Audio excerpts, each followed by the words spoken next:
جب وہ اپنی اونچائی پہ پہنچتا ہے وہ فرشتوں سے آگے بڑھ جاتا ہے، جب وہ نیچے کو گرتا ہے تو اس کے گرنے کی انتہا نہیں رہتی، پھر انسان کتوں اور خنزیروں سے بدتر ہوتا ہے۔ یہ میں نہیں کہہ رہا ہوں، قرآن کریم میں والتین والزیتون وطور سینین وہذا البلد الامین لقد خلقنا الانسان فی احسن تقویم۔ یہ طور سینا والے حضرت موسیٰ علیہ السلام کو دیکھو، یہ تین اور زیتون اور انجیر کے علاقے والے حضرت عیسیٰ علیہ السلام کو دیکھو، یہ سید الاولین والآخرین امن کے شہر کے رہنے والے حضرت محمد عربی صلی اللہ علیہ وسلم کو دیکھو۔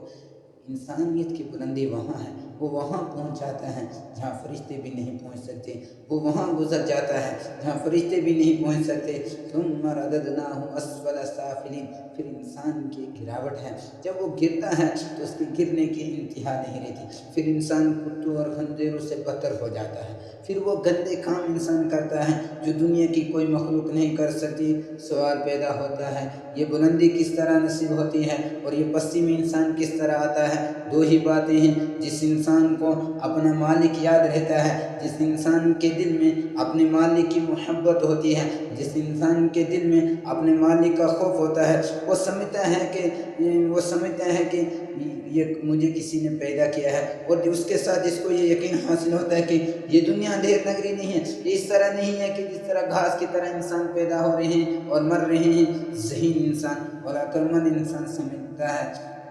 کہ ساری کائنات انسان کے گرد گھوم رہی ہے۔ هو الذی خلق لکم ما فی الارض جمیعا، وہ تمہارا مالک ہے جس نے یہ زمین و آسمان، یہ چاند سورج ستارے، یہ نباتات و شجرات و حجرات انسان کے لیے پیدا کیے ہیں۔ آخرکار انسان کس لیے ہے؟ کہ انسان بھی اس لیے ہے کہ وہ کھاتا جائے، پیتا جائے اور مرتا جائے۔ افحسبتم انما خلقناکم عبثا وانکم الینا لا ترجعون، کیا سمجھا تم نے اس کائنات کو میں نے بیکار کیا سمجھا تم نے کیا میرے پاس لوٹ کر نہیں آنا ہے؟ قل ای وربی انہ لحق، اے میرے حبیب آپ کہہ دیجئے میری عزت و میرے جلال کی قسم، یہ دنیا کرنے کی جگہ ہے، یہ فیصلے کی جگہ نہیں ہے، یہ عدالت میں فیصلہ ہونے کی جگہ نہیں ہے۔ ہاں اس کے بعد ایک اور مقام اور مرحلہ ضرور آنا چاہے جہاں انسانوں کو ان کے کاموں کا پھل ملے، جہاں انسانوں کو ان کے اعمالوں کا صلہ ملے، جہاں ظالم کو سزا دی جائے، جہاں مظلوم کے آنسو پوچھے جائیں۔ اگر اس کو نہیں مانیں گے تو کائنات بیکار ہو جائے گی، یہ اس لیے کہ یہاں کتنی مرتبہ مظلوم ظلم کی چکی میں پیستا پیستا مر گیا، اسے انصاف نہیں ملا، اور کتنے ہی ظالم دن دناتے ظلم کرتے ہوئے ہماری آنکھوں سے رخصت ہو گئے، اوجھل ہو گئے، اور ان کو کہیں سزا نہیں ملی۔ کیا ان کو ضرور سزا ملے گی؟ انتم اشد خلقا ام السماء بناہا، کیا سمجھا تم نے اس کائنات کو کیا سمجھا تم نے اس کائنات کو دوبارہ پیدا نہیں ہونا ہے؟ یہ قرآن کا مضمون ہے، قرآن اس کو دوبارہ دہرا رہا ہے، ہم اس پر یقین رکھتے ہیں۔ کل من علیہا فان ویبقى وجہ ربک ذو الجلال والاکرام، اس کائنات کو ختم ہونا ہے، اور ختم ہونے کا مقصد یہ نہیں کہ ختم ہو جائے بلکہ دوبارہ پیدا ہونا ہے۔ وہاں میرے اور آپ کے مالک کی عدالت لگے گی، اس وقت اللہ تبارک و تعالیٰ فرمائیں گے تم اکیلے چلے آئے، تم تنہا چلے آئے، وَلَقَدْ جِئْتُمُونَ فُرَادًا، تم تنہا چلے آئے، جہاں باپ کے ساتھ بیٹا نہیں ہوگا، جہاں ماں کے ساتھ بیٹی نہیں ہوگی، جہاں بھائی بھائی سے دور ہوگا اور دوست دوست سے دور ہوگا، جہاں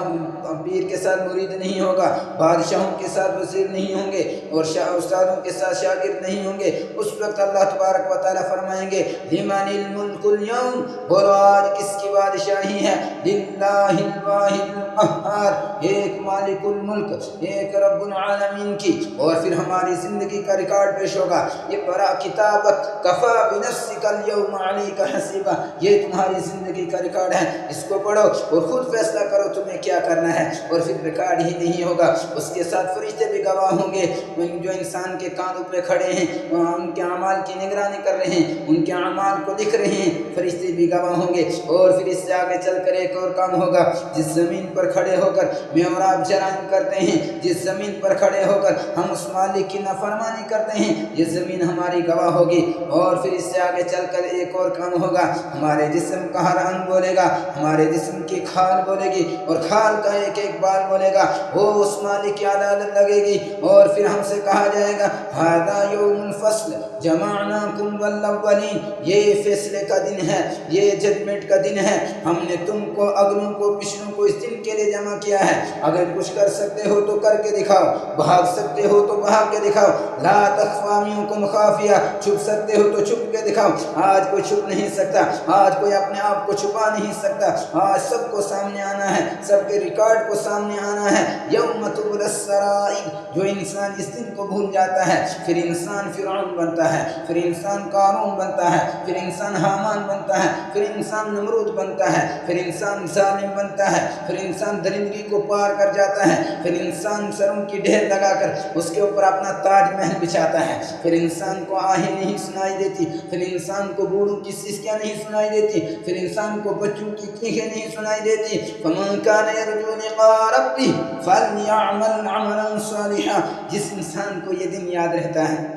وہ سمجھتا ہے کہ میرا کوئی پیدا کرنے والا ہے اور سب کچھ میرا اس کے سامنے ہے، فَلْيَعْمَلْ عَمَلًا صَالِحًا، پھر وہ نیک عمل کرتا ہے۔ رات کی تنہائیوں میں بیٹھ کر، وہ اکیلے بیٹھ کر اپنے دل و دماغ سے کوئی گناہ سوچ نہیں سکتا، اس لیے کہ وہ کوئی جگہ نہیں پاتا جہاں اس کا مالک اس کو دیکھ نہ رہا ہو۔ وَلَا يُشْرِكْ بِعِبَادَةِ رَبِّهِ أَحَدًا، پھر اس کی جبیر لیاز، اس کا سر کسی کے سامنے جھکتا نہیں، اس لیے کہ وہ اپنے مالک کے سامنے جھکا ہوتا ہے۔ پھر جو انسان اس دن کو بھول جاتا ہے وہ فرعون و قارون و حامان و نمرود بنتا ہے۔ پھر میرا اور آپ کا مالک ہمیں یاد دلاتا ہے، كُلُّ مَنْ عَلَيْهَا فَانٍ، كُلُّ نَفْسٍ ذَائِقَةُ الْمَوْتِ وَإِنَّمَا تُوَفَّوْنَ أُجُورَكُمْ يَوْمَ الْقِيَامَةِ فَمَنْ زُحْزِحَ عَنِ النَّارِ وَأُدْخِلَ الْجَنَّةَ فَقَدْ فَازَ۔ لوگو تم سب کو مرنا ہے، مرنے سے کوئی بچ نہیں سکتا، کوئی اپنے آپ کو بچا نہیں سکتا۔ آگے دو ہی مقام ہیں، فَمَنْ زُحْزِحَ عَنِ النَّارِ وَأُدْخِلَ الْجَنَّةَ فَقَدْ فَازَ، جو اس دن جہنم کی آگ میں گرنے سے بچ گیا، جو اس دن جہنم میں جانے سے بچ گیا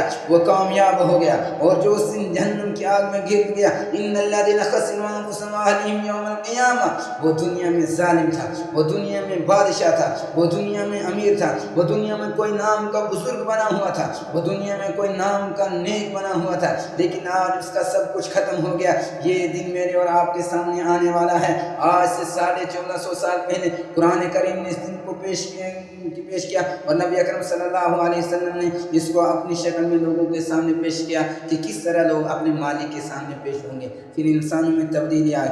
جو ظالم تھے وہ عادل بن گئے، جو نیک نہیں تھے وہ نیک بن گئے، اور کیسے انسان بنے، قیامت کی صبح تک انسانیت کی آنکھ ترستے رہے گی ان لوگوں کے لیے، ان کو لوگوں کو دیکھنے کے لیے جو نمونہ پیش کیا میرے اور آپ کے آقا صلی اللہ علیہ وسلم نے۔ میں آپ سب سے کہتا ہوں، دوستوں سے، احبابوں سے، بزرگوں سے، نوجوانوں سے، ماننے والوں سے، نہ ماننے والوں سے، سب سے کہتا ہوں ایک ہی راستہ ہے، کس طرح ہم اپنے مالک کو پہچان جائیں اور اس کے سامنے پیش ہونا کا ہمارے دل میں احساس ہو۔